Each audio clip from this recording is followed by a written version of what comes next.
Speaking of new beginnings, it's on to the next for volleyball superstars Abby Maraño and Ara Galang as they cross over to the Cherry Tigo crossovers. But before we talk about their new team, let's first look back at the squad that started it all for both Chang Abby and Ara, the F2 Logistics Cargo Movers. Joining us right now to go all out on this story are new Cherry Tigo crossovers. There they are. Former De La Salle Ladies Spikers, mga superstars sa Philippine Volleyball, Chang Abby Maraño and Ara Galang. Magandang gabi. Welcome back sa show. I would have wanted both of you to join me here sa studio pero narinig ko nga na maaga ang practice nyo bukas. Maraming salamat. Good evening, Ara and Chang Abby. Good evening po. Hi, Ann. Good evening. Hi, good evening. Kamusta kayong dalawa? Okay naman? Mukhang ang saya-saya. Una sa lahat, congratulations sa inyong dalawa. Dahil ako naman, once I heard about F2 disbanding, sabi ko, nakausap kita, di ba, Chang? Sabi ko, mabilis lang yan, makakahanap kayo kaagad ng team. And true enough, eto, pinag-uusapan yung paglipat nyo sa Cherry Tigo mula sa F2 Logistics. Pero pag minimension kasi, lalo na si Chang Abby, how many years? 8 years ka sa F2, di ba, Chang? Yes, 8 years. Si Ara, ilang ka ba, Ara, sa F2? 7 years. 7, oo. Kayong dalawa yung talagang, kumbaga, isa sa mga pinakamatagal dito sa F2. Chang, as the club's final team captain, and you've been there for the longest time sa F2, paano nyo nabalitaan yung, bago natin pag-usapan yung Cherry, paano nyo nabalitaan, ikaw mismo, paano mo nabalitaan na mawawala na yung F2? Kasi ang dami din, syempre, nalungkot ng mga fans dahil ang tagal na ngang nandyan yung F2 Logistics. Sorry, Felix, hindi ko masyadong narinig. Paano mo nabalitaan? Paano mo nabalitaan na magdi-disband na yung F2? At ano yung una mong naging reaksyon nung nalaman mo yon? You were asking kung ano yung reaction namin when we found out? Yes, yes. When we discovered it? Yes. Initially, we were very emotional. Ako talaga, very attached ako sa team dahil 8 years yung relationship ko and yung time ko with F2. Talagang nasad ako, parang broken-hearted talaga. 2 days, akong tuloy-tuloy umiyak hanggang 3 days ata na namamaga yung mata ko. Ikaw naman, Ara, ano yung naging reaction mo dun sa naging desisyon nga ng management to end or disband itong F2? Siyempre hindi naman din namin ine-expect. So, nagulat din kaming lahat and siyempre malungkot talaga. Yun nga, parang heartbroken kaming lahat nung time na yun. Kasi sobrang tagal namin magkakasama and para na rin kami talagang family eh. Tapos, dumating sa point na eto nga, maghihiwalay-hiwalay kami. So, super sad. Pero syempre, ganun talaga yung buhay eh. So, mahalaga ito, mag-move forward kami. Hindi man magkakasama, pero syempre, nandun pa rin yung samahan ng bawat isa. Well, Chang, yung fans, syempre, remember F2 Logistics as a powerhouse champion team. 5 titulo din dun sa PSL, sa Philippine Superliga. Kayo din ang naging queens ng PNVF Champions League noong 2021. Ano sa tingin mo, yung, kumbaga, pag-uusapan yung after 5 years, 10 years, yung legacy na naiwan ng F2 Logistics sa Philippine Volleyball at yung naitulong sa inyo? Tingin ko yung mga championships that we had before, sobrang laking bagay nun talaga sa amin na mabuo kami as individual players and yung character. Daming mga fans na talagang sumuporta at nagmahal sa team na to. Kaya even kahit na hindi, alam mo yun, parang hindi mo naman sila personal din nakilala, nung nalaman nila na hindi na magtutuloy yung team namin, parehas yung nararamdaman namin na pagiging emotional eh. Pagiging malungkot talaga para sa mga fans din, bukod sa amin. Matanong ko lang, Ara, dun sa mga nabanggit ko ngang championships, 5 dun sa PSL, tapos nag-champion din kayo sa PNVF. Alin para sa iyo yung pinaka hindi mo makakalimutan, Ara?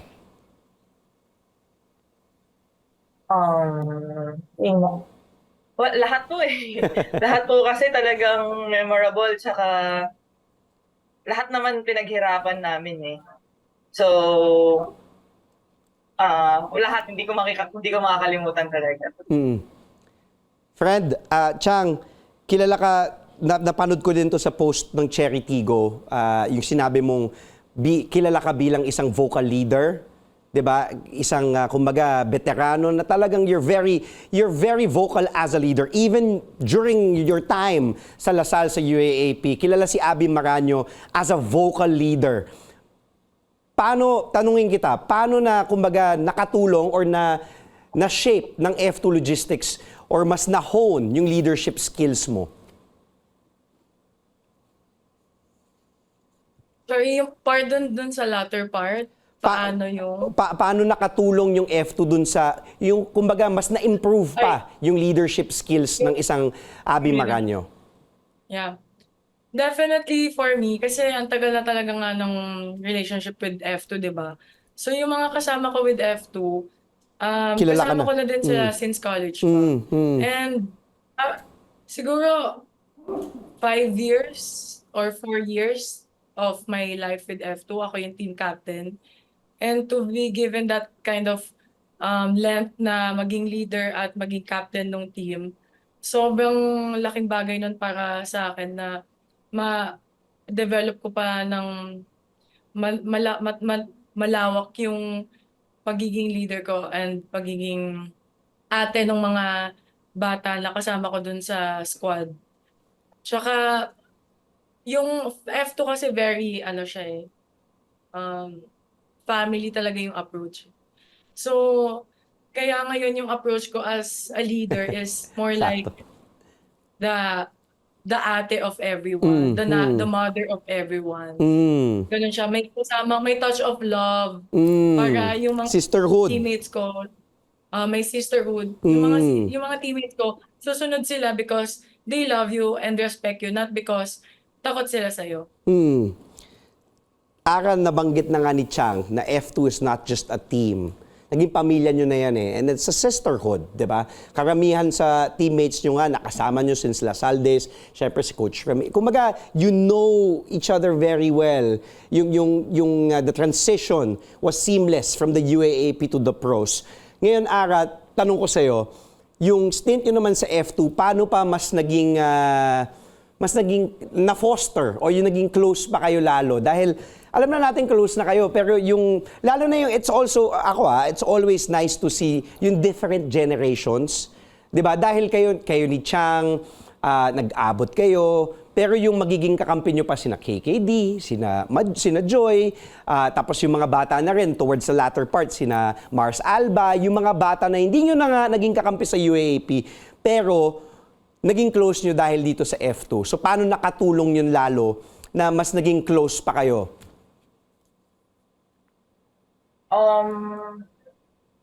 Siguro unang-una kasi iisa yung sistema na pinanggalingan namin from Lasal. Siyempre, doon pa lang, alam na namin kung ano yung gagalawin ng bawat isa. So, mas nakikilala namin, mas mas nagiging mas close kami, and malaking bagay kasi kapag yung teammate mo, kilalang-kilala mo eh. Alam mo yung strength and weaknesses, alam mo yung gusto, alam mo yung ayaw. So, madali at para mas magiging, patagal na patagal, mas magiging fluid yung pagsasama nyo, mas madali ang lahat. And mas masaya, syempre. Parang hindi mo na kailangan makipagkapaan. Kasi nga, yun nga, family na kayo and matagal na kayo magkakasama eh.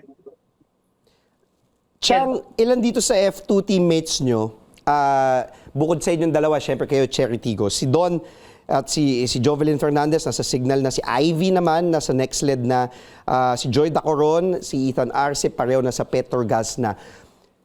Gaano ka, syempre ngayon, hindi mo naman maiwasan na makakaharap mo yung mga dati yung teammates. Gaano kayo ka-excited na makakaharap nyo na? Like si Don, matagal yung naging teammate si Don Makandili Katindig nung single pa lang siya. At ngayon kasal na. Ngayon kalaban nyo na. So gaano ka-exciting na 'di ba? Kasi usually si Don kasama mo lang, 'di ba? Libero kasama mo lang ngayon, nasa kabilang ano na. Siya na yung kumbaga siya na yung magdidig ng mga atake nyo.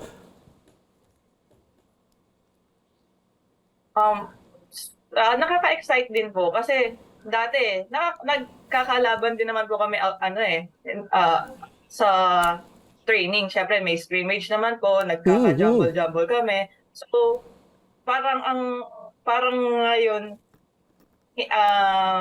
parang yung ngayon lang siguro nakaka-excite din kasi syempre for sure gagalingan din nila doon eh.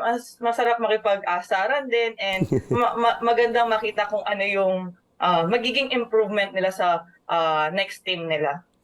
Yun, nakaka-excite lang din sobra. Chang, ikaw naman, sino yung kumbaga former F2 teammate mo na gusto mo na maka-face off dito sa bagong PVL season?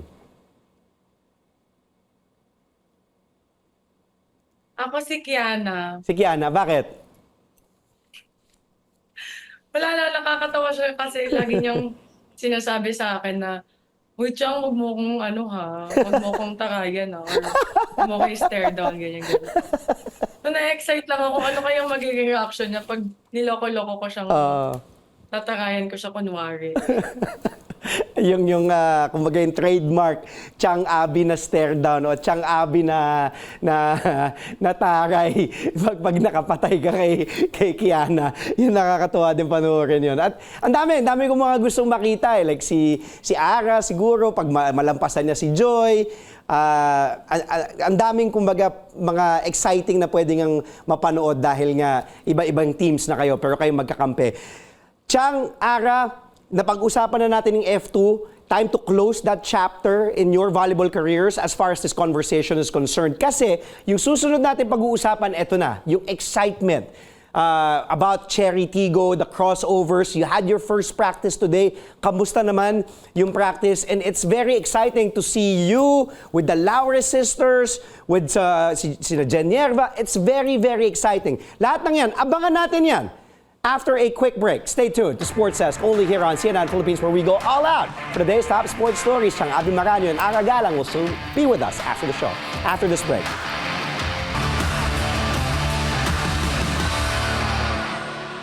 Welcome back to Sports Desk only here on CNN Philippines, and our guests tonight, new Cherry Tigo crossovers, Abi Maranyo and Ara Galang. Earlier, we talked about their stay with the F2 Logistics Cargo Movers. Medyo binalikan namin yung mga natutunan nila, mga memories nila. Pero ito na nga, kakapost lang ng Cherry Tigo yesterday or the other day. It is official. And I was also talking to your team manager, Coach Aaron Velez. Maraming salamat for making this happen. Una sa lahat, Cherry Tigo, pinag-usapan nyo bang dalawa to? Chang Abi and Ara na kung saan pupunta yung isa, dun yung isa. Tama ba? Or nagkataon lang? Chang? Definitely not. Nagkataon lang talaga. Ikaw, Ara? Actually, as much as possible, Yeah. I don't want na mag-decide Yeah. na yung mga teammates ko based sa kung ano yung gusto ng isa. Oo. Dapat may sariling decision ng bawat isa. Yes, yes. Ikaw naman na Ara, etong Cherry Tigo, bakit I'm sure ang daming nanligaw sa iyo or daming kumuha kay Ara Galang. Ara Galang 'yan eh. Pero bakit ultimately Cherry Tigo ang napuntahan ng isang Ara Galang? First, kasi si Coach Kung Fu, siya yung isang coach na gusto ko rin na ma-experience. Sa kanya ko gusto matuto pa and sa composition naman ng buong Cherry, yung team, buong team, sa players naman kasi si Eya kasi nakita kong actually sila lahat naman eh, pero si Eya palaban na bata kasi yun yung gusto kong ka and parang pareho kaming mindset na ilalaban lang kahit ano, yung gano'n. So, siguro mas expressive lang siya pero nakikita ko na parang pareho kaming attitude maglaro tsaka yung character namin as a player. So, Yeah. yun yung mga some reasons na pinili ko yung Cherry. Actually, iniisip ko nga, tinitingnan ko nga yung lineup, nakakatakot eh. Kasi may Aragalang ka, tapos may Ealawre ka sa kabila. Medyo di ba, ka-diagonal, nakakatakot yun.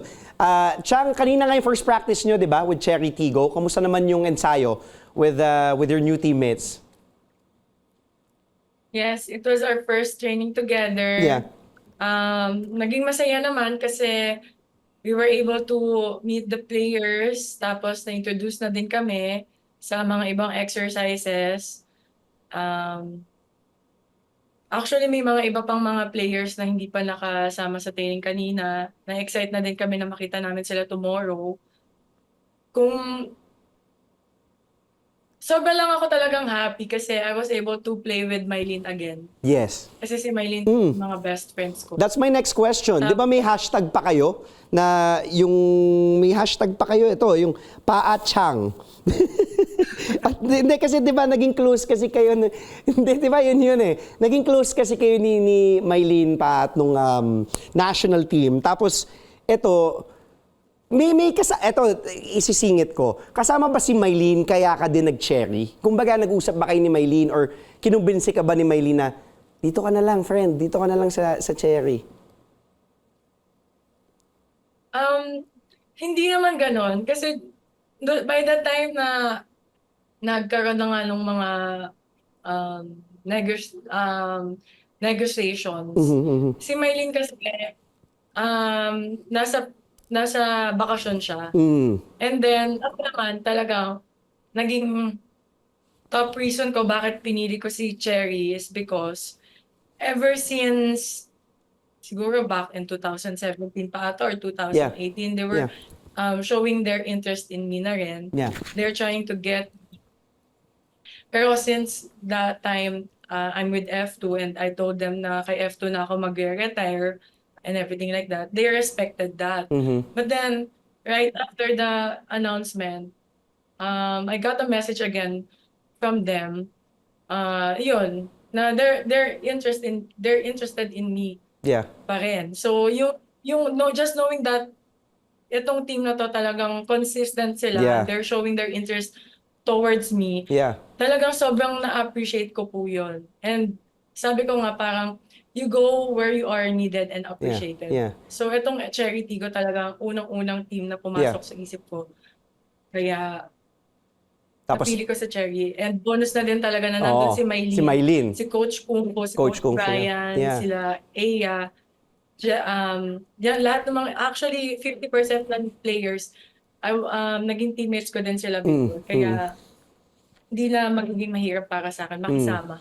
At exciting mapanood yan. Mylene Pat, Abby Maranyo, again, Coach Kung Fu. Ito nga, nabanggit mo na rin to, Ara, kanina. You mentioned, for the longest time, si Coach Ramil De Jesus, kumbaga kahit nakapikit kayo, alam nyo na yung sistema niya eh. Alam nyo na yung prinsipyo ni Coach Ramil, both sa UAAP, tapos dito sa PVL, kahit nung sa PSL.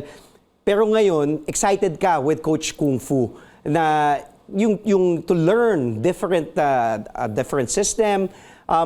Nag-usap na ba kayo ni Coach Kung Fu at ano yung feeling na, syempre, here you are again, parang kayong mga rookies in a team. Alam ko mga vets kayo, pero parang first day nyo ulit eh, because you're learning a different system now with Coach Kung Fu dito sa Cherry Tigo, Ara. Ano po ulit yun? Ano yung mga sinabi ni Coach Kung Fu at ano yung pakiramdam, yung feeling na you're both learning a new system dito sa Cherry Tigo? Sinabi niya lang din po sa akin na I'm a great additional to the team. So, magtitiwala po ako sa kanya na may maitutulong ako sa Cherry. Kaya naging interesado sila sa akin, kaya kinuha nila ako. And, yun, parang mga ano lang eh, mga brief kwentuhan lang naman po kung anong mga ganap pag-training, ganyan. Nahihiya pa kasi po ako sa kanya, kaya medyo hindi pa po kami ganun nakakapagkwentuhan. So parang inaano niya lang po kami kung anong mga ginagawa, ano yung gagawin. Yun pa lang naman po. And I'm sure, kumbaga, mabilisan yan, Chang Abby and Ara talagang, kumbaga, makaka-adapt kagad at magiging, kumbaga, seamless yung inyong transition. Chang, isang mabilisan, dami nagpapatanong na fans dito sa Instagram namin yung nagpatanong ako, number 2 pa rin ba ang number mo? Dito sa Cherry? Jersey number 2 pa rin daw ba? Yes. Ang number ko. Yes. As far as I know, parang wala naman atang naka-jersey number 2. So if that number is vacant, definitely number 2 pa din as my jersey number. Okay. And Chang, anong gusto mong sabihin sa lahat ng excited na Cherry Tigo fans? Go ahead. Sa lahat po ng mga Cherry Tigo fans, nandito po kami ni Ara para tulungan yung team na makuha yung mga goals na gustong maabot. Expect from us very hardworking players, very dedicated and passionate one. Sana ipag-pray niyo po lagi lahat ng mga games namin na maging successful, manalo tayo at maging injury-free ang lahat ng season na lalaroan namin. Ara? Cherry on top. Let's go. Yun, cherry on top. Ara, ikaw naman, go. To all Cherry fans, samahan niyo po kami sa journey namin ni Chang with Cherry Tigo and pipilitin namin gawin lahat para hindi kayo mabigo at and maraming salamat na rin sa support ninyo. Maraming salamat din sa inyong dalawa. Thank you. Next time, kita tayo dito sa studio ulit. Na-miss ko kayo, kausap kayong dalawa. Good luck sa Cherry Tigo. Thank you, Coach Aaron Velez. Good luck sa inyo, Coach Kung Fu at Cherry Tigo. Again, we just spoke to volleyball superstars Chang Abby Maranyo and Ara Galang now with the Cherry Tigo Crossovers.